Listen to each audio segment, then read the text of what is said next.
Joining me are Iryna Bekeshkina, the head of Ilko Kucheriv Democratic Initiatives Foundation.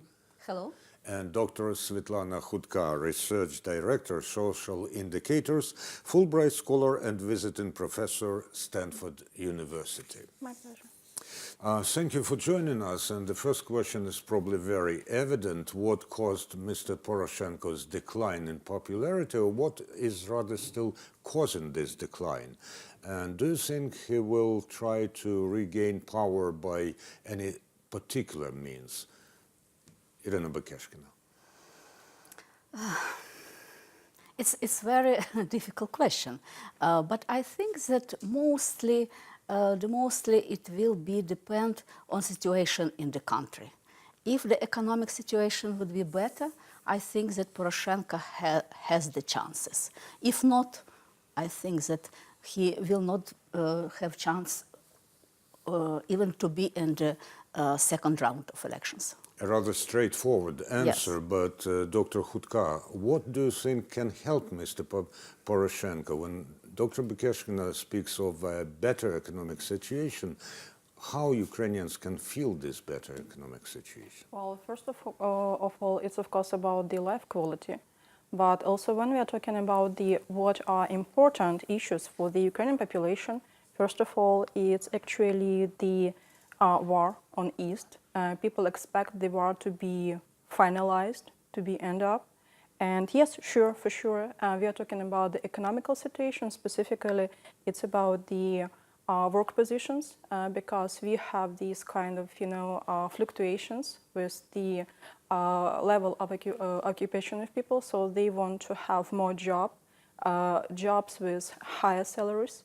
For example, one of the recent very interesting cases, it was in Kryvyi Rih, these some issues with investors when Ukrainian workers, they demand higher salaries, which would be compared with European level of salaries, for example. And of course, it's about the, again, general salaries for people, pension also, and it's corruption. Corruption and some communal tariffs so that you will be able to afford your living expenses up to the level of your life quality and also your actually demands to the life quality if compared to the general maybe world levels, which people are very well aware of. We here have the portraits of people who gained the biggest share of Ukraine's population's sympathy in answering the question for whom you would vote if you would vote, because 14% of Ukrainians polled said they were not going to take part in the elections at all. And almost 30% say they are still not decided. So from among those who are decided and who want to vote, the first place is occupied by the former Prime Minister Yulia Tymoshenko, 16.1, and then there are almost equal indicators for the three people in the politics, Mr. Anatoliy Hrytsenko, Oleh, Lyashko, and Petro Poroshenko. Frankly, I am surprised at the appearance of Mr. Hrytsenko here, who is not currently even an acting MP. What would you say to this? I think that he seems of some kind of the new leader, because he is not at the parliament and he was not elected as a presidential candidate and so on and so on. But I'd like to say that this is the figures to those who decided and who are going to go to elections. But if to look at the raw, so-called raw figures, raw percentage to those, to the whole population, they are less.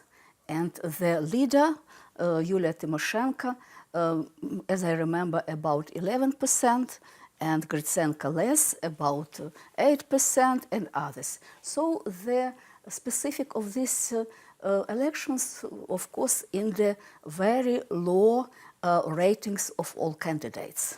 And so the results of the next elections could be unpredictable, at least now. Yeah, and the span between Tymoshenko and Poroshenko is not as big even now, but still, Dr. Khutka, how do you think Is Ms. Tymoshenko really likely to win? And the fact that she is a woman, how will it help or interfere with her election? Well, technically, we can't say right now who will win because what we are talking Who's about likely to win? Who's it's likely? if people would be participating in elections, for example, right now, that would be a result. I absolutely agree with Dr. Bekeshkina that we have huge chances that results will be different since to the high percentage of people who haven't defined for themselves to whom they will vote for. And actually, what also is really important, we have completely, I would say, unusual electoral cycle right now because technically we have so far only one clear leader, which has also not that high level of results, and all other leaders, they just sharing the second position. And the statistical difference between them is not that important to say that one of them would win. So what is really interesting that quite a lot of them will work intensively with those who still don't know for whom they will vote. Because in case of Tymoshenko, her audience is more or less crystallized, while in case of other candidates, we still have this, uncertainty, and the year which we expect would be very vulnerable. So it will be a very interesting fight. Still, part of my question remains unanswered. How Yeah, likely, women. how prepared are Ukrainians to vote for a lady as their president? It depends, because still what we should actually recognize, Ukrainian society is quite patriarchal in its attitudes. And what is really interesting, sometimes women are not very willing to support women in power position. And also we can, for example, check the results of other countries. If in Europe this is more, I would say, normalized right now, that women can occupy very first position. Even in USA, for example, in case of Hillary Clinton, we had this experience when women, she didn't won. We will see what will happen in Ukraine. But let's remind the results of presidential elections of 2010. Tymoshenko was at the second place, despite that she is woman, much more than other men candidates. Yes, you can say despite the fact that she is a woman, but you can also say because. Maybe she is because. a woman. The second place. Anyway, she is rather popular, and many people remember her being a prime minister. Let's see. Interestingly enough, the current prime minister, Mr. Groysman, said that he won't enter the presidential campaign, but it's a matter for another discussion. Let's turn to these Sorry, graphs. it is not a matter of the other discussion, because in the case when he will participate in elections, it will depend the result of Poroshenko, because it's maybe 2 or 3% matters for him to be in the second round of elections. Yeah, Definitely. because it's very important, to take into account. I completely agree that normally when we have candidates who are, let's say so, sharing the same audience, and when we are talking about different types of lists of rankings, as right now, it depends on the type of list, what distribution we will have in result. So if you would, for example, include into the list a higher number of candidates who share the same electoral field, then altogether they will have lower level of numbers to each of them. So I believe that we will see many of lists. Yeah. So you presume that Mr. Groysman may go back on his word? Who knows? All right, we'll see. Not so much time to wait. From the graphs, we see that the Ukrainian voters have a rather strong feelings for the European Union. Almost 46% support Ukraine's movement towards the European Union, while almost 32% say that they support neither the European Union nor the customs union, while the customs union gets only 9% of support. And this is rather indicative. There are also different figures for declared support of Mr. Poroshenko for the European Union and NATO. But taking all this, 3/4 of Ukrainians, when asked about whether they think that the leadership takes the country in the right direction, say no. So It was maybe, almost- you see, 75.3% say wrong direction and only 10.4% say right direction.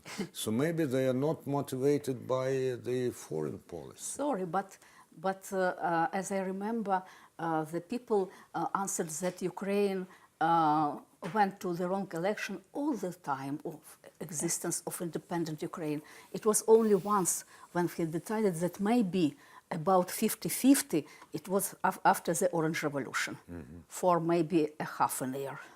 At the moment, we have 45.9% in support of Ukraine's accession to NATO. This is the same figure as for the European Union, and almost 32% do not support Ukraine's accession to NATO.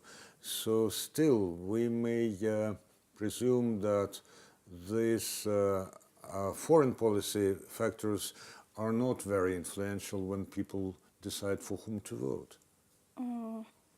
Dr. Khutka? I would say it's a bit tricky because all numbers should be seen in dynamics. And if we would jump to the historical rankings of entering NATO or, for example, European Union, now we have really high percentage of people who are really okay with that. And what is really very important, we have this high level of numbers when it's about, for example, the neutrality or European Union, which are provided by the people from the southern or eastern Ukraine who rejected now the joining of the union with Russia, is custom union, let's say so. And same story about NATO.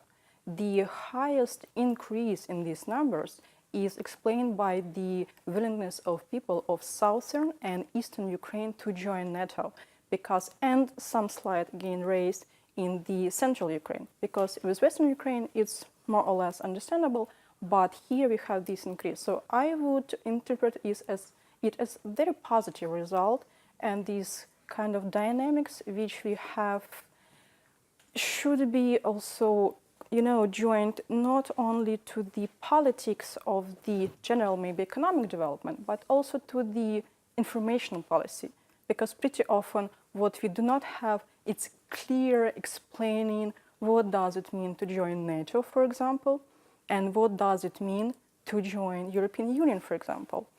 And still pretty often people, they have, this kind of Soviet style or Soviet times acquired propaganda stereotypes about what is NATO and so on. And I'd like to remind that in 2013, only 14% of Ukrainians supported the membership of Ukraine in NATO. Absolutely. Which reminds me again of the 14% that we have now. And those are people who do not want to vote in presidential elections. But of course, this is a pure coincidence.